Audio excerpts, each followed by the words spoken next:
What's up, space pirates?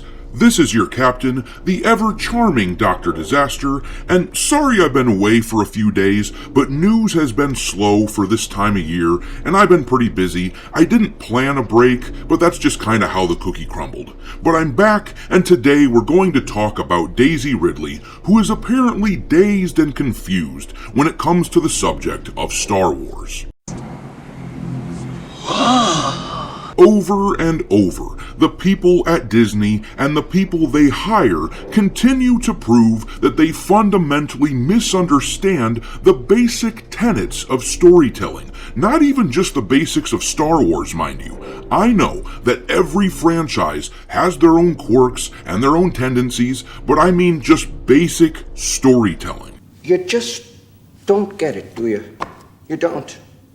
In this video, we're going to talk about the utter cluelessness of the woman who plays Rey, which was on full display in a recent interview she did. With all these interviews that she's been doing, it seems to me like Lucasfilm is just throwing smoke, trying to obfuscate the fact that they still don't have a script for their upcoming Rey movie, but they still keep her in the headlines, just trying to make things seem like everything is hunky-dory. That, I believe, is Kathleen Kennedy's master plan for the moment. But whenever Daisy Ridley speaks, it just highlights the intellectual capacity of the people behind such brilliance as this.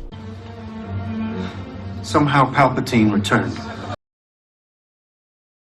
Oh, you give a fucking aspirin an headache, pal!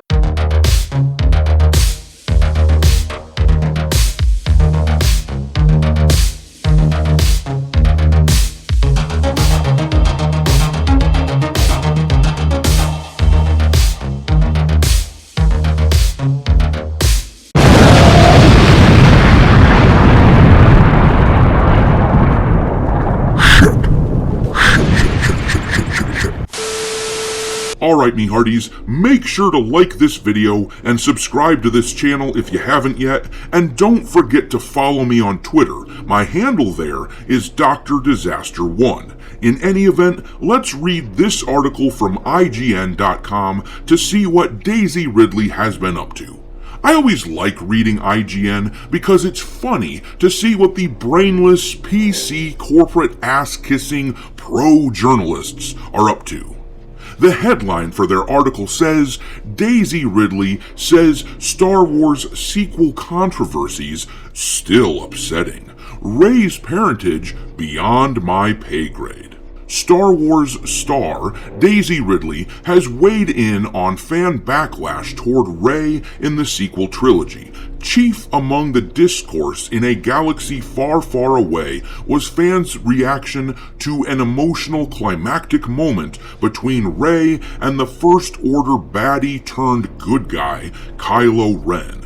In a recent episode of the pop culture podcast Happy, Sad, Confused, Ridley reflected on the divisive fandom response to Star Wars Rise of Skywalker. Chief among the discourse was fans' visceral reaction to Rey's final moments with Kylo Ren where the two share a kiss. The kiss comes after Kylo Ren turns his back on Emperor Palpatine to revive Rey. Unfortunately for Reylo shippers, Kylo Ren dies shortly after their kiss. Oh, that's too bad. We're so sorry. While some fans found solace in the pair's enemies to lovers final moments, others felt the Force-sensitive hero smooch was unearned. Ridley, on the other hand, felt the Force-sensitive hero smooch was deserved. Wow, that's stellar writing, but it takes a moment to really let it sink in. Let me make sure I got this right. Some people enjoyed the kiss between Rey and Kylo Ren. Some people didn't. Daisy Ridley did. Brilliant! The writer had to dig pretty deep into his journalistic training in order to construct such a monumentally thought-provoking paragraph.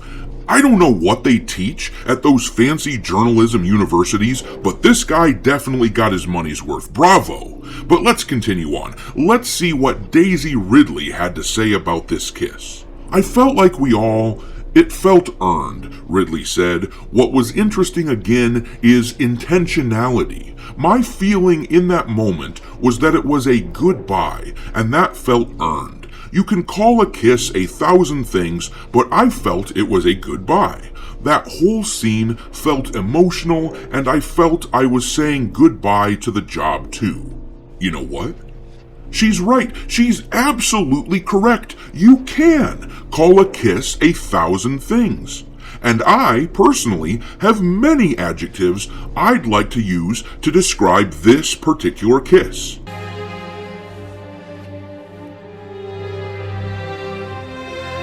The words that I'd use to describe that moment are as follows: creepy, strange, awkward, weird, unusual, abnormal, atypical, anomalous, uncanny, peculiar, curious, bizarre, odd. Am I at 1,000 yet? I could keep going, but you get the picture. I do have one more apt word to describe that moment. I probably should have led with it. That word is macabre. It is downright macabre. Ray plants a kiss on the lips of a man that she witnessed stab another man to death. And it isn't like this was just some random dude. Han Solo was a father figure for Rey, even if it was only for like a day or so. And Han was literally Kylo's father. He was literally trying to help Kylo. He was doing the mentor thing that a father is supposed to do. He was trying to bring Kylo to a place of calm and peace. And he killed him. Most people don't trust someone who kills their own dad, who did nothing wrong. Most people would have this reaction. But apparently, some people react like this. Oh, behave. And look, I know what the Reylos will say. They're going to point to 2 moments in the original Star Wars films in order to defend Daisy Ridley here, but they are full of shit and they don't understand Star Wars and they don't understand storytelling. They're going to point out the awkward kiss between Luke and Leia, who are, of course, siblings. And naturally, yes, this is an awkward moment, but it's funny in retrospect because, and try to understand this, you absolute nincompoops in the Reylo faction, at the time, Luke and Leia didn't know that they were related to one another. Once they found out, they had a completely different attitude. It's not like that at all. He's my brother. That is a lot different than kissing a man who murdered his dad, who sliced up the back of Rey's friend, Finn, who helped blow up literal planets and kill millions of innocents. And on that note, let's look at the other moment the brainiac Reylos will use to defend this awkward kiss. The scene in the Emperor's throne room in Return of the Jedi where Luke tries to redeem Darth Vader, his father. Yes, Darth Vader was responsible for the deaths of millions. Yes, Darth Vader committed countless atrocities, but none of that changed the fact that he was biologically Luke's father. Their relationship was embedded in their freaking DNA, and Luke chose to risk his life to redeem the man and bring him back to his senses, which is wildly different than falling in love with someone who killed his father.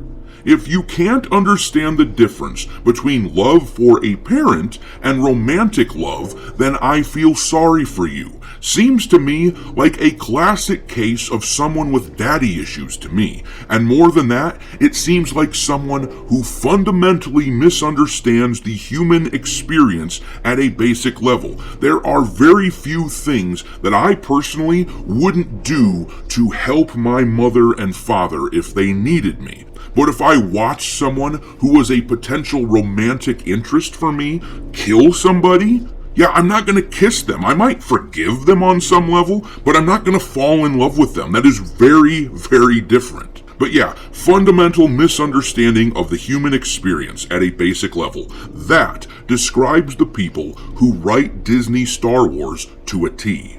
And for that matter, apparently, even the actors and actresses for Lucasfilm just don't question it. They just do what's written for them without wondering, damn, am I portraying something completely idiotic? No, they don't think stuff like that. They are too busy using word salads to wax poetic about their experiences. I mean, who talks like this? What was interesting again is intentionality.